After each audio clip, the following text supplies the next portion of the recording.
रात के लगभग 2:30 के आसपास का वक्त रहा होगा। एक बालक जिसकी उम्र अभी 3 या 4 साल के आसपास रही होगी, वो बच्चा जोर जोर से रो रहा था, चिल्ला रहा था। उसके रोने की, उसके चिल्लाने की आवाज़ें न केवल घर में थीं बल्कि आसपास के घरों तक भी पहुंच जाती हैं। और रात के 2:30 कोई बच्चा इतनी जोर जोर से रोएगा तो जाहिर सी बात है घर वालों की परेशानी बढ़ना स्वाभाविक है।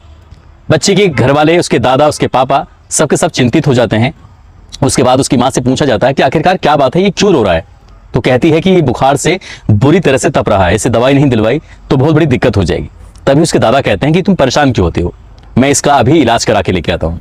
उसके दादा उसको अपनी गोद में बिठाते हैं, सीधा लेके जाते हैं पास में ही एक घर होता है, गुलफशा का घर। ऐसा कौन व्यक्ति था उस इलाके में, उस जिले में, जो उस घर को नहीं जानता था। दरअसल इस लड़की पर जिन्नातों का असर था और जिसको देख लिया करती थी, जिसको छू लिया करती थी, जिसको दम कर दिया करती थी, समझ लो कि वो ठीक हो जाया करता था। वो बच्चा जब रो रहा था, रोते रोते उस बच्चे को जब उसके घर पे लेके जाते हैं, उस लड़की ने बस कुछ पढ़ा और पढ़ने के बाद कहा कि घर चले जाओ। उसके बाद वो बच्चा घर आता है, आराम से सो जाता है। हालांकि अगले दिन क्या होता है इसका पता नहीं चलता, लेकिन इस लड़की की शोहरत कुछ इस तरह से थी कि आसपास के लोग दिन निकलते ही इसके घर में आ जाया करते थे अपना इलाज कराने के लिए, क्योंकि इस लड़की पर जिन्नातों का जो असर था। और ये लड़की इतनी मशहूर हो रही थी कि लगातार रोज अखबारों की सुर्खियां बन रही थी। लेकिन इससे भी बड़ी बात ये थी कि इस लड़की के शरीर के अंदर से सुइयां पैदा हो रही थी। और ये बात न केवल उस जिले में बनती है बल्कि पूरे जिले में, पूरे प्रदेश में, पूरे देश में फैल जाती है कि उत्तर प्रदेश के जिला मेरठ में एक गांव ऐसा भी है जहां पर एक लड़की के शरीर से लगातार सुइयां पैदा हो रही हैं। जब उसके बाप से पूछा जाता है, उस लड़की का बाप कहता है कि ये सिर्फ अल्लाह की मेहरबानी है, खुदा की कुदरत है और इसकी वजह से न जाने कितनों का भला हो रहा है। तब ये लगातार जब अखबारों में खबर छप रही थी, तब सब लोग ये जानना चाहते थे कि आखिरकार इसके शरीर से सुई क्यों पैदा हो रही हैं। आज की कहानी भी उसी लड़की की है, जिसको सुनने के बाद आप भौचक्के रह जाएंगे, आप परेशान हो जाएंगे, सोचने पर मजबूर हो जाएंगे कि लोग अंधविश्वास के चक्कर में कितने पड़ जाते हैं। आदाब, नमस्कार, सत श्री अकाल, मैं उस्मान सैफी। आज की जो सच्ची घटना सुनाने जा रहा हूं, ये सच्ची घटना है उत्तर प्रदेश का एक जिला है मेरठ, और मेरठ जिले की एक थाना लगता है जिसका नाम है किठौर। किठौर क्षेत्र का एक गांव। दरअसल वहां की रहने वाली 14 साल की गुलफशा नाम की एक लड़की, जो बेहद खूबसूरत, और उस लड़की के पास हर कोई सुबह सुबह पहुंच जाया करता था अपना इलाज कराने के लिए। कहता था कि बेटी एक बार दम कर दो। असल में दम होता है, कुरान शरीफ की कुछ आयतें होती हैं, उसको पढ़ना होता है, पढ़कर फूंकना होता है। जैसे ही फूंकते हैं तो समझ लो सामने वाले को सेटिस्फेक्शन मिल जाता है कि अब मैं ठीक हूं। और करने वाला इस तरह से करता चला जाता है, कभी पानी में दम करता है, कभी किसी खाने की चीज में दम करता है। ऐसे ही लड़की दम करती थी। और इस लड़की के बहुत सारे लोग ऐसे होते थे जो हाथ चूमते थे और हाथ चूमकर अपनी आंखों से लगाया करते थे। ये सिलसिला लगातार चल रहा था और लगातार ये खबर अखबारों में छप रही थी। अखबारों में खबर कुछ इस तरह से छप रही थी कि एक लड़की ऐसी है जिसके शरीर में सुई पैदा होती हैं और ये सुई अचानक ही कुदरत की देन है और इस पर जिन्नातों का असर है। आधा आधा पेज की कवरेज और साथ ही इलेक्ट्रॉनिक मीडिया के लोग जब लगातार इस लड़की से बातचीत कर रहे थे, लगातार बातचीत करने के साथ साथ उसके बारे में अखबार में छाप रहे थे, टेलीविजन पे ये खबर चल रही थी, तो लोगों के अंदर और उत्सुकता पैदा होती है और लोग, आसपास के गांव के लोग इस गांव में आते थे ये देखने के लिए कि आखिरकार क्या हो रहा है। मीडिया का यहाँ पर पूरी तरह से जमघट लग चुका था और मीडिया के लोगों ने मेरठ कॉलेज का जो मेडिकल कॉलेज है वहां पर दस्तक दे दी और जाकर डॉक्टर साहब से पूछा कि डॉक्टर साहब आखिरकार ऐसा कैसे हो सकता है कि एक लड़की के शरीर के अंदर सुई पैदा हो रही है, सुई बन रही है। तब वो कहते हैं कि हम उस लड़की को बिना देखे कुछ नहीं कह सकते, आखिरकार क्या माजरा है ये हम नहीं जानते। दरअसल वहां नजदीकी डॉक्टर ने उसका उपचार किया था। उपचार करने के दौरान जो ऑपरेशन किया, ऑपरेशन से उसके अंदर सुई निकली थी और सुई कुछ अलग थी। जैसे क्या हम सुई और धागा होता है जिससे सिलाई करते हैं, उसके पीछे जो सुई में धागा लग जाता है, वैसी ही सुई थी और वो शरीर से निकल रही थी। और जब ये बात, ये सब चीजें अखबारों के माध्यम से लोगों को पता चलती है तो लोग वाकई आश्चर्यचकित थे। एक तांत्रिक ने कहा था कि जिन्नात इसके अंदर लोहे की शक्ल में प्रवेश करते हैं और इसके शरीर में जगह जगह दर्द होगा और जब दर्द होगा तो समझ लो कि इसके अंदर जिन्नात ने प्रवेश कर दिया है और जब ये जिन्नात आता है तभी लोगों को फायदा होगा। बस लोगों को इसी तरह से इंतजार था। 8 महीने से लगातार ऐसे ही उसके शरीर में दर्द उठता था। जब दर्द होता था, जिस हिस्से में होता था, शरीर के हिस्से में, चाहे वो सीने पे हो, चाहे वो थाई पर हो, चाहे वो हाथों में हो, चाहे पैरों में हो, कहीं भी हो, शरीर के अलग अलग हिस्सों में दर्द होता था, वहां सुई बनती थी और सुई को डॉक्टर निकाल दिया करते थे। जब लगातार कवरेज चल रही है, लगातार अखबारों में आ रहा है, टेलीविजन पर आ रहा है, तो हर किसी के अंदर उत्सुकता थी। मेडिकल कॉलेज के प्रिंसिपल से पूछा तो उन्होंने कहा कि हम बिना लड़की को देखे उसके बारे में कोई बता ही नहीं सकते कि आखिरकार वो कैसे उसके अंदर सुई बनती है नहीं बनती है। मीडिया का जमघट अब लग जाता है उस लड़की के घर पर और उस लड़की के पापा से पूछा जाता है कि जब तुम्हारी लड़की के शरीर में सुइयां बन रही हैं तो इसे बड़े डॉक्टर को क्यों नहीं दिखाते हो, क्या बात है। कई बार ये लड़की बहुत दर्द से, बहुत तकलीफ से गुजरती है, भले ही चाहे लोगों का इलाज करती हो लेकिन खुद भी तो तकलीफ से गुजरती है। जब घर वालों ने लगातार इस बात पे इग्नोर किया और मीडिया वाले लगातार दबाव बना रहे थे, तब कहीं जाकर आबिद मीडिया की बातों में को मानता है और मानने के बाद उसी मेडिकल कॉलेज में पहुंच जाता है जिस मेडिकल कॉलेज के प्रिंसिपल का लगातार बयान छप रहा था। उसके बाद ये अपनी बेटी को लेकर पहुंचते हैं और जैसे ही वहां बातचीत का सिलसिला चल रहा था, अचानक ही लड़की के शरीर के एक हिस्से में दर्द होने लगता है। दरअसल जांग में उसकी दर्द हो रहा था। जब जांग में दर्द हो रहा था तो डॉक्टर ने कहा ठीक है हम इसे देखते हैं। डॉक्टर का एक पैनल उस लड़की के उपचार के लिए लग जाता है और जैसे ही उपचार के लिए लगता है तभी उस लड़की के शरीर के अंदर से सुई निकल आती है।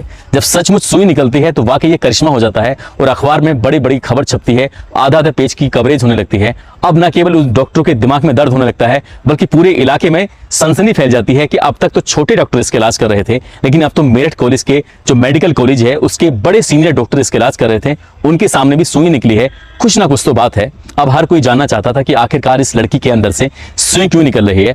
और ये बात न केवल अब जिले में थी बल्कि प्रदेश के मुख्यमंत्री या फिर बड़े बड़े ऑफिसर तक पहुंच जाती है। एसएसपी पर दबाव पड़ता है। एसएसपी अपने एसपी देहात, एडिशनल एसपी जिनका नाम होता है एमपी सिंह, उनको जिम्मेदारी देते हैं। कहते हैं कि इस मामले की आप जांच करिए और जो भी है इसके बारे में पता करके बताइए, क्योंकि मीडिया का लगातार दबाव जो बन रहा है।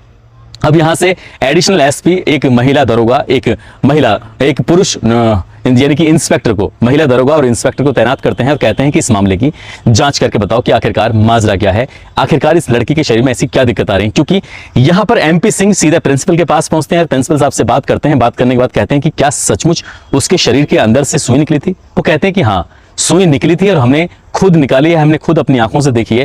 दरअसल वो सुई सामान्य नहीं है बल्कि फैक्ट्री मेड है, जैसी फैक्ट्री के अंदर बनती है, लेकिन फैक्ट्री के अंदर बनने वाली सुई उसके शरीर से निकल रही है। बस यही आश्चर्य है। यदि वो सुई असामान्य होती या फैक्ट्री मेड नहीं होती तब यकीन किया जा सकता था, लेकिन ऐसा लग रहा है जैसे किसी की शरारत हो। अब ये शरारत किसकी थी, बस पुलिस वाले यही जानना चाहते थे, इसलिए महिला दरोगा और इंस्पेक्टर की तैनाती कर दी जाती है और इंस्पेक्टर साहब महिला के साथ पहुंच जाते हैं उसी गाँव में और ये पता करने की कोशिश करते हैं कि आखिरकार इस लड़की के साथ पहले पूर्व में क्या क्या हुआ था। फिर उसके बाद ये पता करने के बाद एक दो डॉक्टर के नाम आते हैं और गांव के लोगों के नाम आते हैं। उन सबसे पूछताछ करते करते वो इंस्पेक्टर और महिला दरोगा जब बारी बारी से जाते हैं तो एक डॉक्टर का नाम आता है जान मोहम्मद। डॉक्टर जान मोहम्मद से बातचीत की जाती है और बातचीत करने के बाद उनसे पूछा जाता है कि आखिरकार क्या मामला है, तुमने इसके जो इलाज किया है इसके इलाज में तुमने क्या देखा, क्या पाया। तब वो कहते हैं कि हाँ साहब इलाज तो मैंने किया था, लेकिन इसमें एक और डॉक्टर है जिनका नाम है डॉक्टर जुबैर और जान मोहम्मद, इन दोनों को पकड़ा जाता है। साथ ही एक डॉक्टर होते हैं डॉक्टर साजिद, इनको भी पकड़ा जाता है। 3 डॉक्टर होते हैं, तीनों डॉक्टर से अलग अलग पूछताछ की जाती है।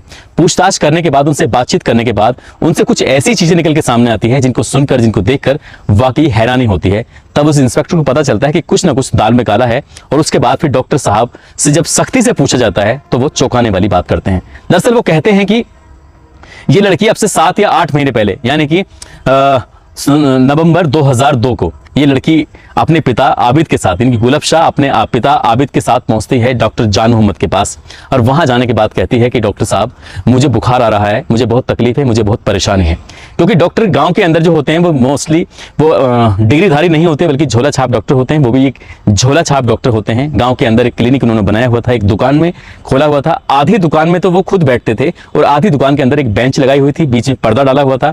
और उसके बाद इस वहाँ मरीज को, जो कुछ ऐसे मरीज होते थे जिनको वो देखने की कोशिश करते थे कि इस तरह से उस लड़की को जब देखते हैं वह पिता के साथ आती है तो क्या अपने मरीज से कहते हैं कि तुम जाकर अंदर लेट जाओ और मैं तुम्हें देखना चाहता हूँ।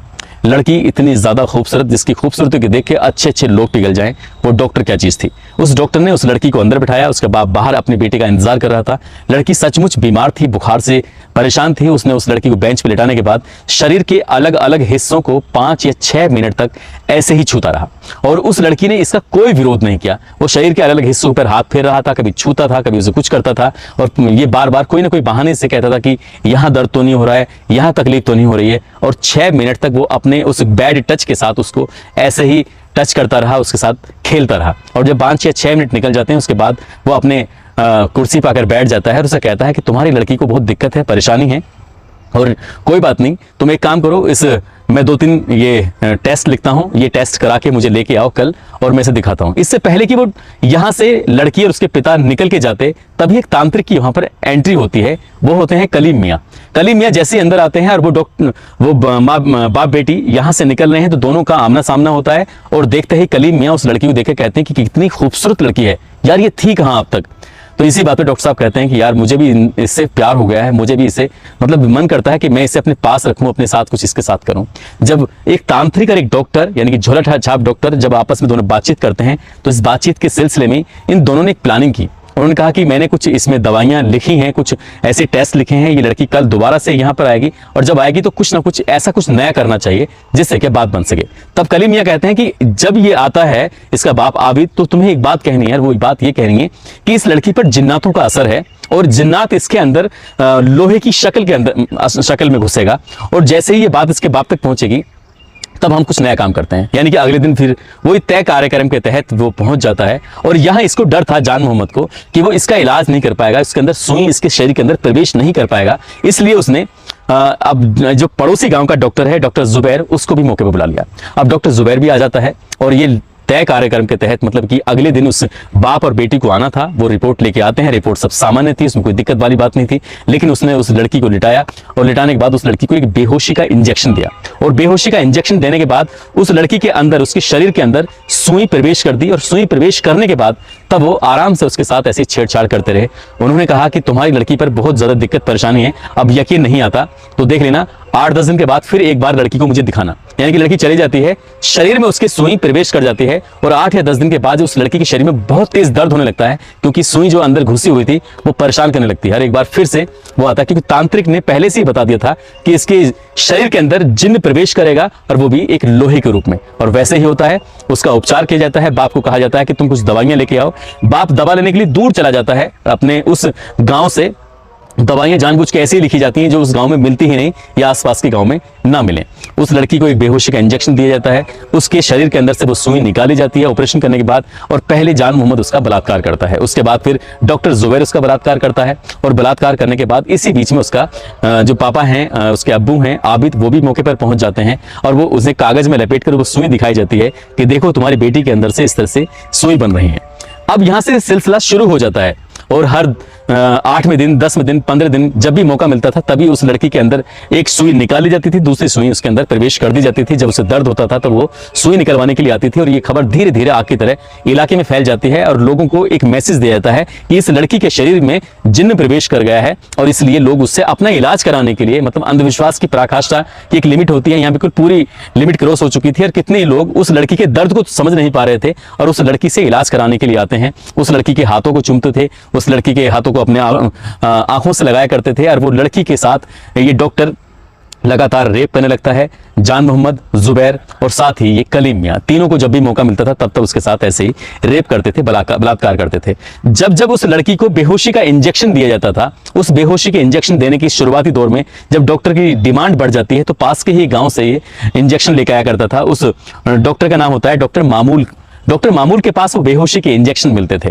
अब वहां जाने के बाद डॉक्टर मामूल ने कहा कि यार आजकल तुम बहुत ज्यादा इंजेक्शन लगाते हो, क्या बात है, क्या क्या क्या परेशानी, किसको इंजेक्शन लगा रहे हो। जब ये वाली बात डॉक्टर मामूल पूछता है तो डॉक्टर जान मोहम्मद को ऐसा लगता है कि शायद मामूल को ये बात पता चल गई है। तब वो पूरी कहानी उसके सामने बयां कर देता है। अब मामूल भी उसके साथ मिलकर रेप करने लगता है। यानी कि अब तक मिला के 4 लोग, 3 डॉक्टर होते हैं, एक तांत्रिक होता है, और धीरे धीरे जब कहानी आगे बढ़ने लगती है एक डॉक्टर और शामिल हो जाता है। अब 4 डॉक्टर और एक तांत्रिक मिलकर इस लड़की के साथ लगातार रेप कर रहे थे। उसके अंदर सुई डालते थे और वो सुई निकालते थे, लोगों को पता चलती थी। यही बात जब अखबारों के माध्यम से लोगों को पता चलती थी, लगातार टेलीविजन के माध्यम से ये चीजें वायरल हो रही थी, तो ये एक आश्चर्य का विषय बन गया था मेरठ क्षेत्र में कि एक लड़की ऐसी भी है जिस पर जिन्नातों का असर है, जिसके शरीर के अंदर से सुई बन रही है। लेकिन जब इस मामले की जांच की जाती है तो पता चलता है ये तो इस लड़की के साथ गलत काम हो रहा है। और एक दिन आता है 22 जून 2003, एडिशनल एसपी यानी कि एसपी देहात MP सिंह ये कठोर थाने के SHO को फोन करके कहते हैं कि मैंने इस मामले की अपने स्तर से व्यक्तिगत तरीके से जांच कराई है, मुझे ये 4 या 5 जो भी हैं, एक तांत्रिक और 4 डॉक्टर हैं, इनको जल्द से जल्द गिरफ्तार करके लेके आओ।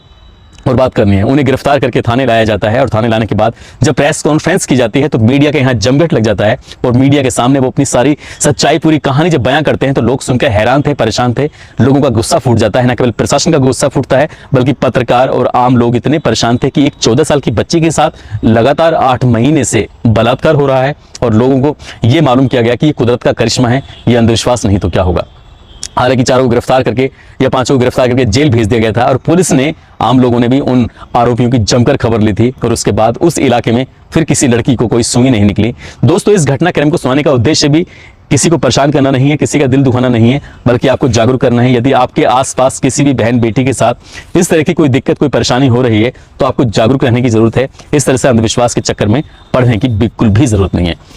जाते जाते कुछ लोगों के जन्मदिन है, जिसमें हितेश जाखड़ है पलवल से, राशिद खान है मेवात से, हेतराम गोदारा राजस्थान से हैं, अरमान गौर दिल्ली से हैं। इनको जन्मदिन की बहुत सारी शुभकामनाएं, बहुत बहुत मुबारकबाद। साथ ही कुछ लोगों ने नाम लेने की अपील की थी, इसमें यशांक शर्मा, कपिल सागर गुलाब कुमावत जैसलमेर से हैं, नवीन दास वैष्णव, नंदलाल प्रसाद गाजीपुर से हैं, दीपक राज बिहार से हैं, निंकू सिंह बिहार से, मोहम्मद इरफान कुरैशी इमामुद्दीन भरतपुर से हैं, पिंकी गुप्ता इनके पति प्रमोद कुमार गुप्ता बिहार से हैं, रामवीर मध्य प्रदेश से हैं, सुमन रॉयल, तालिब खान अजय कुमार राजस्थान से, जैनुद्दीन सैफ, मोहम्मद दिलावर अनवर अली बिहार से हैं, नारायण जाखड़ नागौर से हैं, अमन गुप्ता, इरफान खान, देवराज, जितेंद्र कुमार, सुमित कुमार दिल्ली से हैं, नीरज। इन लोगों ने नाम लेने की अपील की थी। आप सब लोग अपना ख्याल रखें, सुरक्षित रहें। जय हिंद, जय भारत।